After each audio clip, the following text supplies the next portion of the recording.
Traveled with your own cameraman. I usually do. Yeah. Just not today.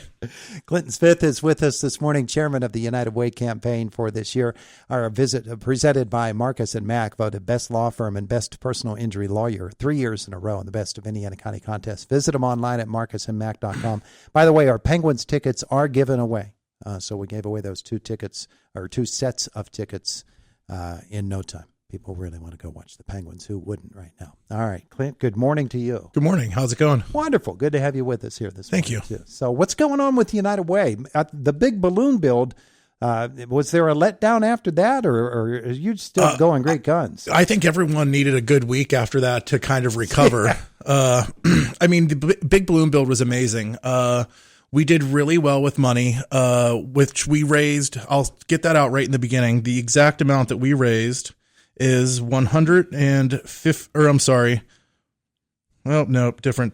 place. Hold on. So Chrissy just told me this morning. So we did really well. We raised, for the big balloon build, over $151,000. Wait a second. For the big balloon build itself, over $150,000. Yeah, which is really good. No kidding. Yeah. So we had over 100 people that attended our VIP event.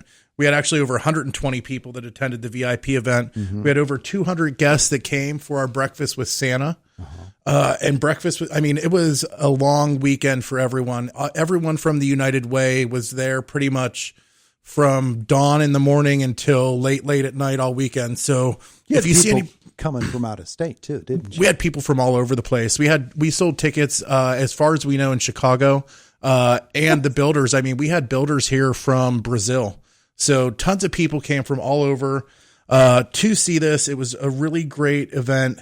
It came, it happened, and now it's over. A lot of planning for us to get to this point. So I think everyone was exhausted after it was over. The balloons came, they saw, they conquered. Yes. And the people came to see the balloons too. Yeah. Well, that is amazing. It's a tremendous effort. And you've got some other things coming up, but this is the time right before the Christmas holiday, the New Year holiday, when people have a chance to really consider, how do I want to spend those charitable dollars that I have?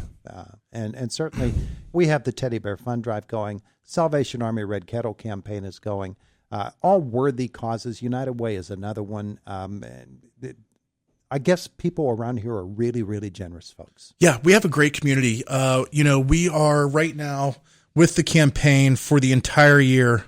I have a total of $377,517 to raise in 84 days. Left to raise. Yes. Right. So I have $377,517 still to raise. 72 cents on that, but we don't have to worry about that. Mm-hmm. But we have over $375,000 still to go in about 84 or 86 days. Yeah. So the campaign ends this year, the last day of February. And we are going to change it up a little bit because normally we do a breakfast and we want to make it more of a celebration. So we're going to be moving it to 3:00 this year to make it a little bit more fun. We're going to add in a little bit more fun to it that you don't normally get in an 8 or a 7:30 a.m. breakfast. Yeah. Okay. Yeah. All right. There you go. So that'll be at the end of February. Yes. Yeah. Meanwhile, between now and then, you've got a lot of work to do. Yeah, we do. We actually have Super Bowl. Super Bowl, we are changing it up a little bit this year. Instead of it being hosted at the Hilton Garden Inn, we're going to be hosting it at Levity Brewing Company. Mm-hmm. Right now, we have Levity Brewing Company that's involved, 9th Street Deli, the Hilton Garden Inn, Romeo's Pizzeria and Mediterranean Kitchen, and Noblestein Brewing as well this year. Yeah. Wow. Yeah. So that's a bunch of vendors, and that's a great event because folks actually get to vote with their dollars, basically. Yep. As they buy up the soup, but all the soups sell out. Every year we crown a winner of whoever sold the most soups. Mm-hmm. So I think last year it was the beer cheese soup from the Hilton. So this year, the Hilton is still in the running. We have Noblestein, which I believe that they're new. I don't think that they've done it in years past, but this is where you order soup ahead of time. You get it. The date for it is February 3rd. It's from 10 a.m. to 2 p.m. I believe that we are going to have deliveries as well as pickup available. Mm-hmm. But this year, the problem is that everyone gets the soup and it's cold by the time we get it to them because it's really hard to heat it and get volunteers to deliver it across town. So this year, we're just going to serve it cold. It's coming. It's going to be cold unless you dine in. Okay. Yeah. Heat it up yourself. Yeah. So, which is what they would have ended up doing. Yeah. Yeah. It's So going to make, if you're getting it for takeout or for delivery, then you can heat it yourself. If you're having it in there, though, at the time, it's going to come hot. I believe so. Okay. Yeah. To be determined. We're still recovering from the big balloon build, honestly. So we just got these talking points like an hour ago. So everything, I mean, the big balloon build, that's really what I wanted to come on to talk about. You know, Denise Crisos is amazing for her to bring that into the community, for us to raise $151,000 plus dollars. And that's still going. We're still going to be getting money in from the big balloon build. So that's just where we're at right now. Yeah. Yeah. Well, it was such an amazing event. And I was talking to somebody who was there on one of the busiest times, and she said the line was just, it was out and up and all around, that it was just an amazing experience, and everybody had a great spirit about it, even those who had to wait a while to get into the balloon build. When they got in there, it was an awesome sight. Yeah, there were tons of kids. It was a really family friendly event. And I mean, we had our VIP event with 120 people. We walked out the door at 7:00 when that ended, and there was a line already out the door on the first night of it being open. How about that? And that just continued. We had a great time being at the head of the parade. So that was really fun as well. The dancers from Sharon School of Dance was awesome.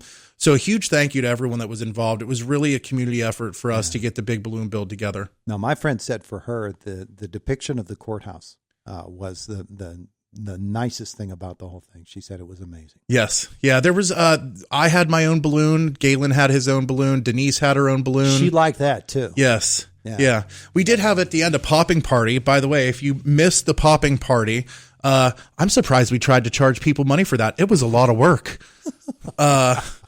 We had 3 different teams at the popping party, and it's a lot of work to pop 200 balloons and clean them all up off the floor. It took us about 3 hours. So if you paid for the popping party but missed it, that was probably a good decision. But thank you anyways. Nice. And it was just a great time. And the people who came to actually build the balloons from all over the place. And talk, if you would, about the gentleman who actually led the effort. He came from Wales. Yes. So Stuart Davey came from Wales. He has had a really bad run of luck in the last couple months. So Stuart Davies is from Wales. He's the one that started the big balloon build. He's the director of it. Unfortunately, he was involved not at he was at a hotel where a gas explosion blew him through a wall. And then literally 2 months later, we were in Indiana visiting the big balloon build out there to see what it was like for us to plan ours. And while he was there, him and his daughter got hit by a truck and were ejected from the vehicle. So after months and months of having all of those issues, he actually pulled back. He wasn't able to make it, but they sent somebody else on his behalf. So everything went off amazingly well. And we're wishing Stuart Davies the best of luck right now. Absolutely.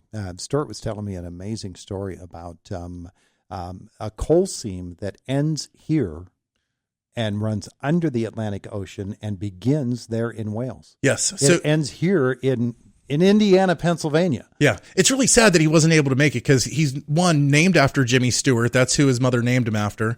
But then 2, he's from Wales, and he said it looks very much similar here versus there. And I didn't actually know that the Appalachian Mountains, at one point ran the whole way to there. Yeah. So he was very liking of our area, and he had a great time in our town. I'm pretty sure he really wished he could have been here, but taking care of his health was more important. You need to what we need to do is send United Way cards that they could send to him. Yeah. That would be a nice thing. Yeah. Or we can just buy me a plane ticket and send me to Wales for a week to visit. Hey, Clint. Right? Don't push it. Don't push it, huh? All right. Just a couple of moments left. The campaign ends on February 28th, so make sure you get your donations in. The year is ending as well, so if you want to get your charitable donations in for 2024, now is the time to do it. I'm still going to be working hard. We're going to be planning a gala. We have Super Bowl going on. Luigi's Days will happen. There are a lot of more events that are going to be coming up.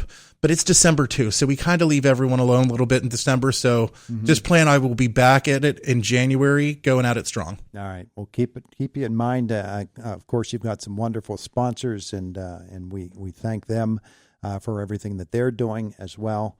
We're out of time here this morning, Clint, but thanks for coming in to update us on the United Way campaign, the big balloon build, and everything going involved. Thank you so much, Todd. If I don't see you, have a great Christmas. And you too. It is the voice of Indiana County. It's WCCS 101.1 FM, AM 1160, and WCCSradio.com.